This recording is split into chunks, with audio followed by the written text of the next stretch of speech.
on a commencé en parlant de nos 3 capitaux essentiels. Notre temps à nous, nos compétences et nos savoir-faire à nous, et les compétences et le savoir-faire de notre équipe.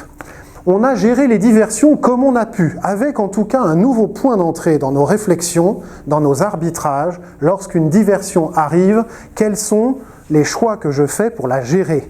Et pour quel type de diversion, dans quel contexte, avec quelle urgence, et même jusqu'au patron qui vient m'interrompre, j'ai un arbitrage pour ça, qui n'est pas forcément celui qu'on croit. Gérer les diversions, les qualifier et avoir une réaction analysée. En fait, la progression, c'est de décider, de réfléchir avant d'être interrompu.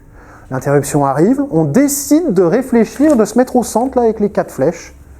Pierre-Jean, extrêmement exigeant, a noté en tout et pour tout ce truc-là pour l'exercice, le rond au milieu du tableau avec les 4 flèches, en se disant « oui, ça je prends », effectivement, prendre une seconde pour décider.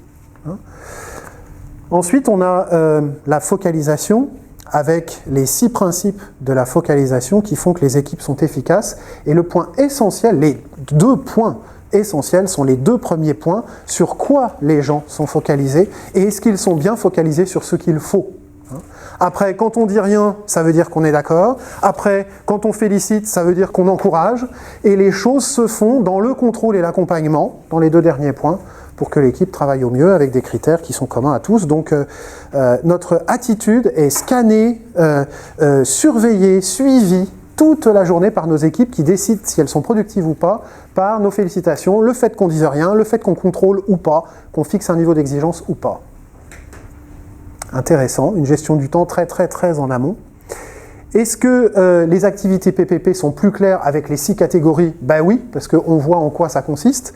Et si on prend ces 6 catégories et qu'on liste les actions possibles pour chacune d'entre elles, on a un vrai plan de travail intelligent qui concerne vraiment notre fiche de poste.